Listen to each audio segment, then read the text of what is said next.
All right, folks, I streamed just about 7 hours today on House of Canada because it was an absolutely insane day. Now, normally I only stream question period, but there was breaking news announcement, Sean Fraser and then Freeland, shit the bed. They just said, okay, we're resigning.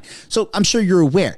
So what I've done for you is I've taken every single event in sequential order and put it in this video. So this is a one-stop shop for every highlight that happened today. So I apologize for the video being over 30 minutes, but you don't need to go through a 7-hour live stream. You don't need to skim through CBC's 10-hour live stream. All you got to do is watch this video from start to finish and you will be fully caught up. Since it did take a lot of time, a lot of effort to put together, I would really appreciate it if you guys took the time right now to hit the like button and subscribe to this channel because it does really help with the channel growth. And let's get into it. Justin Trudeau, his government is fully collapsing, okay? Yesterday, on Sunday late evening, Sean Fraser, the housing minister, he used to be the immigration minister, tall, lanky guy, he said that it was leaked that he was going to basically throw in the towel and leave politics. This morning, he made that announcement, okay? I'm sure you've all seen it by now. I'm going to miss the work and I'm going to miss the people immensely. He did a press conference. I want to spend more time with my family, my kids, be more present. The past 5 years has had me reflect on what I hope the next 5 years to look like. And I can tell you, more than anything else, I want to spend more time with my kids and I hope my kids are going to want to spend more time with me. I want meals with Dad to be part of the family's routine as the rule, not just the exception when he's home from Ottawa. I want to be able to make my wife coffee in the morning before she wakes up, and if we get the kids to bed at a reasonable hour, maybe even enjoy a glass of wine over a conversation in the evening. Okay, so he's not just stepping down as part of Trudeau's cabinet, he's leaving politics. Now, we saw him in the House of Commons today in question period. Mr. Speaker, the very best that the Conservatives can offer to this conversation is name-calling, mudslinging, not solutions to the problems that Canadians are facing. When I talk to people at home, they want their governments to be focusing on creating good jobs to make sure people can afford to put food on the table. They want to make sure that governments are advancing policies to invest in healthcare and housing. They want to make sure we're doing more to protect the environment. Every time we put policies on the table to accomplish these ends, the Conservatives throw their hands up in the air, vote against, and just sling mud towards their opponents. That is not what people in my community want. It is not what Canadians deserve. We're going to advance solutions that introduce real and meaningful changes that will benefit people who live in this country. You can't just give same day notice, right? So he's waiting until there's a cabinet shuffle. Now that's scheduled to happen as early as Wednesday, so in a couple of days from now. So that's why he was still there. And in fact, he gave his last kind of speech or his last answer to a question in the House, and the House Speaker cut him off because he ran out of time. So that's forever how he's going to be remembered. The guy who got cut off, which is hilariously poetic, at least it is to me, because I don't like the Liberals. I don't like these people. Mr. Speaker, my honourable colleague is right about one thing. I did announce this morning that I'm not going to be seeking re-election.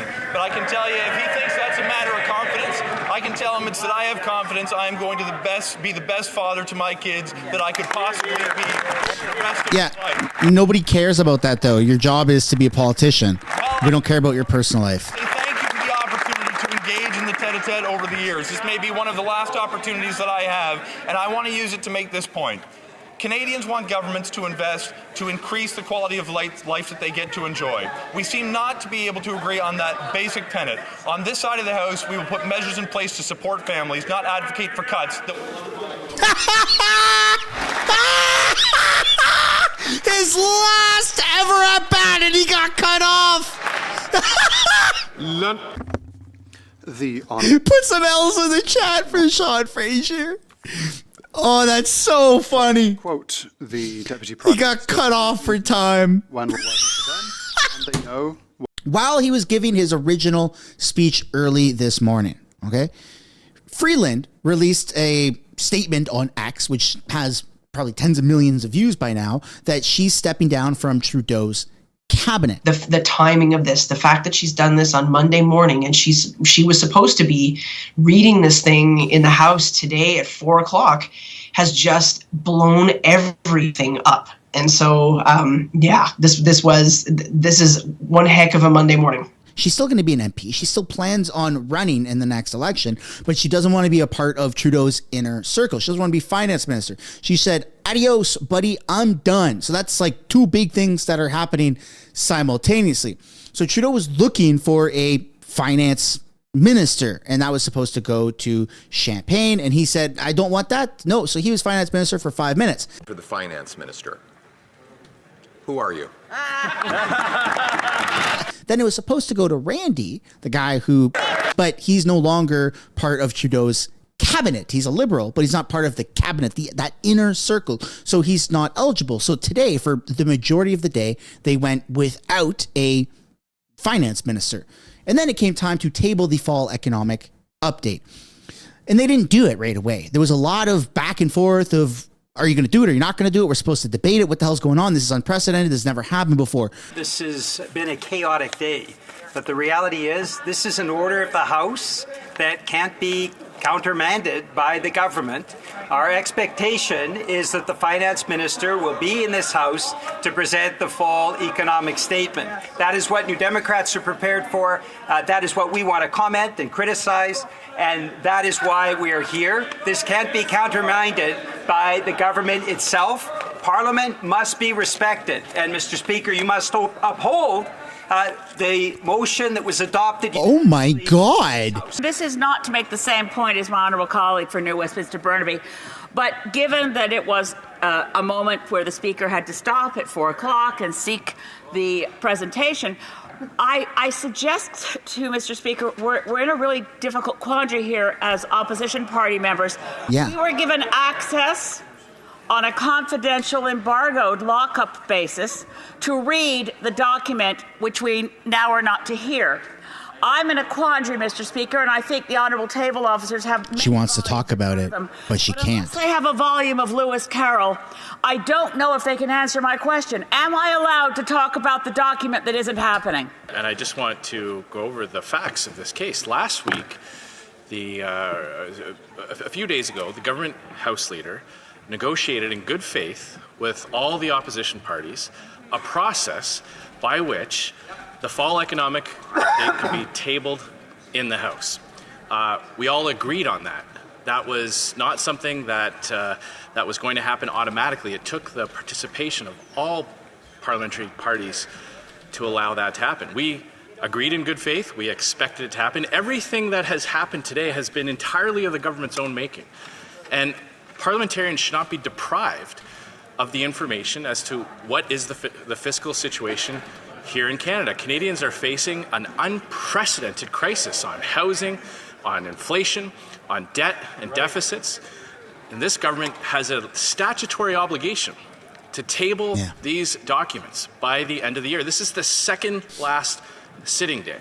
And you have just denied a request for an emergency debate on this very same issue. There is no other opportunity for parliamentarians to find out just how bad the books are. But I go back to the point. This is insane. To the fact that the government themselves initiated this agreement. The government committed to opposition parties that it would happen today.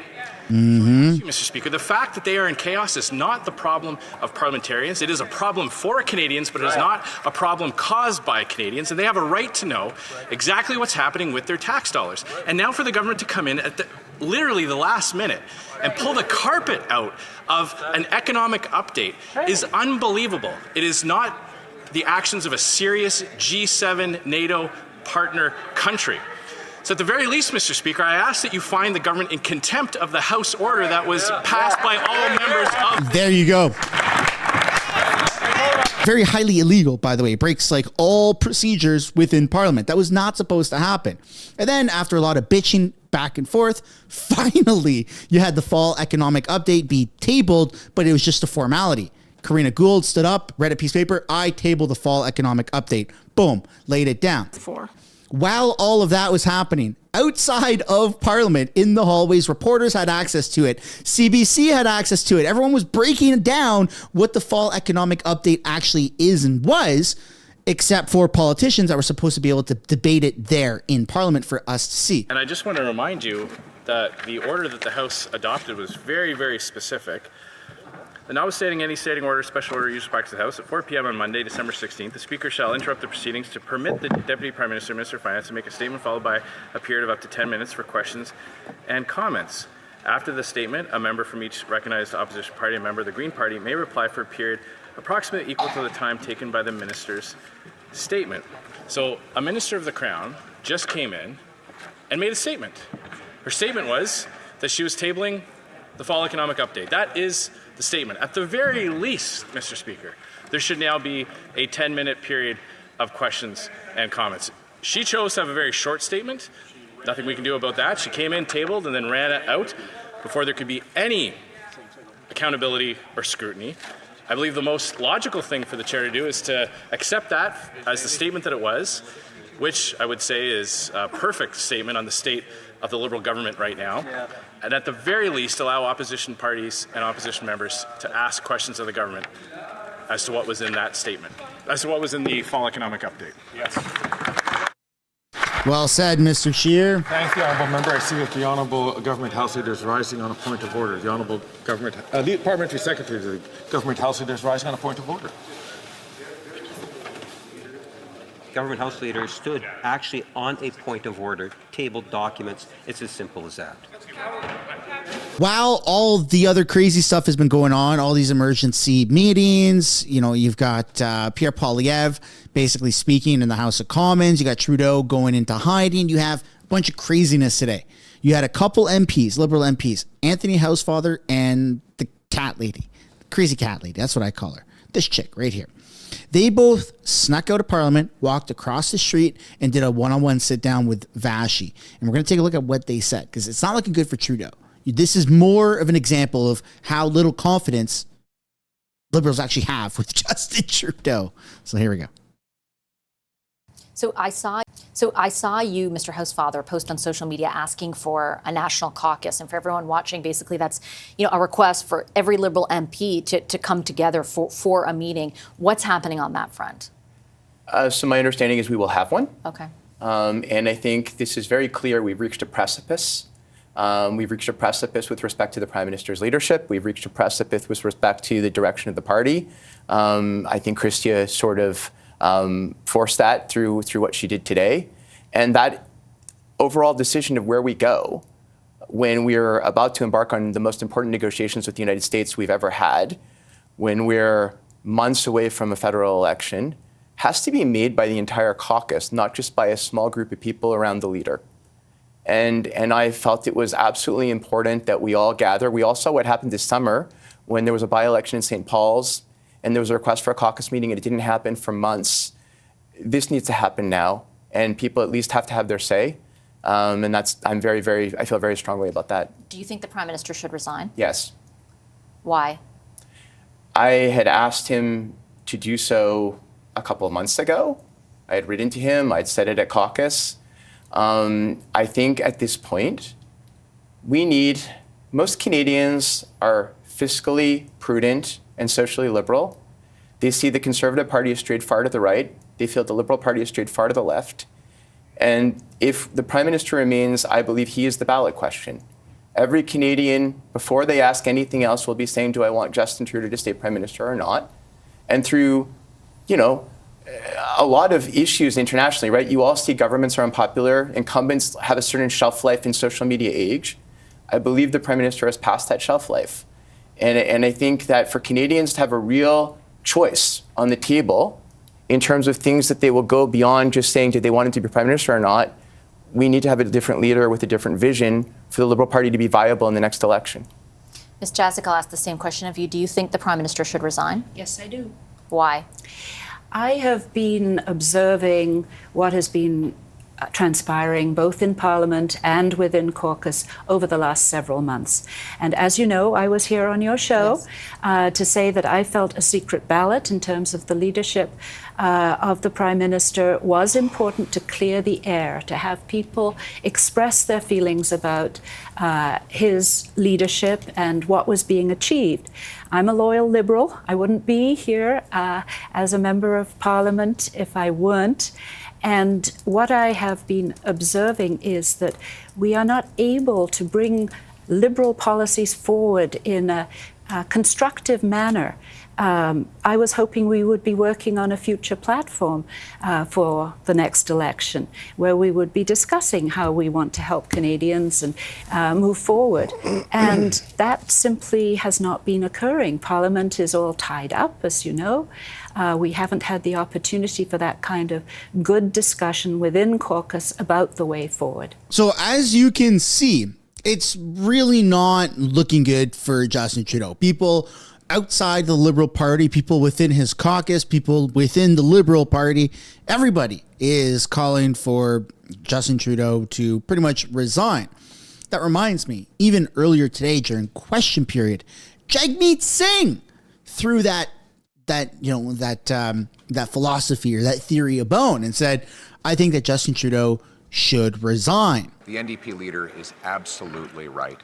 This cannot continue. This Prime Minister cannot go on like this. There you go.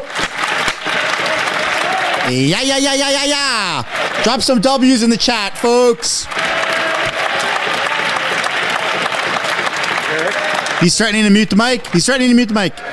Okay. Yeah, there you go. Oh, come on! By the way, you can try to get him to stop muting the mic by going to the website down below in the description called stopmutingthemic.ca and sign my petition. The preamble to that question dealt with the administration of government. The question itself did not, and the chair has made it clear that... If you haven't yet already, I'd like to encourage you guys to hit the like button and subscribe to the channel. So Pierre Poilievre is scheduled later on today, maybe tomorrow, but at some point to actually do a press conference and address what the heck is happening. While all this is happening, Liberal Minister Dominic LeBlanc got sworn in as the new finance minister, but he's also the public safety minister. And Trudeau's first appearance of the day, after everything that happened, was at the swearing-in ceremony where he stood there and smiled and applauded his new finance minister being sworn in. Very sociopathic behavior. I'm not a therapist. I don't know about psychology other than what I know. But what the fuck is wrong with Justin Trudeau? Like, this has got to be some sociopathic behavior. The entire country has just witnessed something unprecedented, something that has never happened before. The country is broken beyond belief. Politically speaking, this is DEFCON a bajillion. This is insane. This is a nuclear event, politically speaking. And Trudeau just shows up to a swearing-in ceremony nonchalant.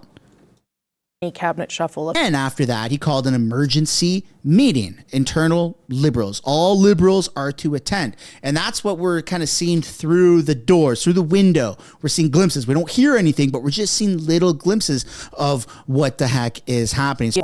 I believe Dominic LeBlanc in a couple and we do. Time. We have. As this room. He went through the back door, by the way. He didn't go through the front. He didn't want to be seen by reporters or questioned. It's not too traumatic to cast your mind back to the COVID years. This is where Dr. Theresa... Still waiting for Justin Trudeau to break the sociopathic trend and actually address the nation on what the heck he's doing, because this has been insane. It's absolutely insane behavior for all of this to happen and not have made any sort of, formal address to the nation. Justin Trudeau, at the end of the day, okay, it's 4 p.m. Pacific, 7 p.m. Eastern Standard. You have had multiple people resign. You have had an emergency cabinet meeting. You've had the fall economic statement be not really even tabled. It just was a formality that it was tabled by Karen Gould, whatever the hell her name is, getting up and saying in French, I table the economic statement, and then F off. You had Pierre then reply to it. No debate of anything. Today has been probably the most chaotic day in Canadian politics history. And Justin Trudeau is nowhere to be seen. Reporters have not had any sort of contact with him, minus through a window or a massive amount of distance. Justin Trudeau has gone into hiding, except for right now. At the end of the day, so far, doesn't seem like we're going to get any statement other than what just took place. Are you ready for the end of everything today? This is how Justin Trudeau handles this entire situation. Buckle up, because it's not very good. For being here. We're going to show you. Can pinpoint who it was without even seeing who it was. Might have been Chris Dacey and the other individual that goes, the right blend, I believe. Those two are usually always down there. I don't know if it was them, but just off the voice and being there, being present, and you know, it was likely one of them or someone that's a Wellington regular. Justin Trudeau is going to a Laurier or Laurentian fundraiser tonight to raise more money. That's where Trudeau is heading right now, in case you were wondering, because he's so narcissistic. He actually thinks that he can still win, that he can still be reelected as prime minister. So in case you're wondering where he's going to try and pander more money from elites in Canada. You can't make this up. You can't make this up. So there you have it, folks. That's how the day ended. That's the entire timeline of everything that took place today. And Justin Trudeau didn't even have the respect to acknowledge anything. He, at the end, unbeknownst to, himself, he didn't want to be caught by the reporters, but he did. And all he did was smile. And that was it. So he's not a serious guy. He's not taking the situation seriously. And it would have been very nice to get any fucking answers from our prime minister. But hey, leave it up to Trudeau to absolutely screw everything up. That is the end of this video. It took a lot of effort to stream all day for 7 hours and to put everything in a timeline. So I really, really hope you enjoyed it. And if you did, I hope you consider hitting the like button and subscribing to the channel because it does really help grow it. And I'll see you guys later on. Bye for now.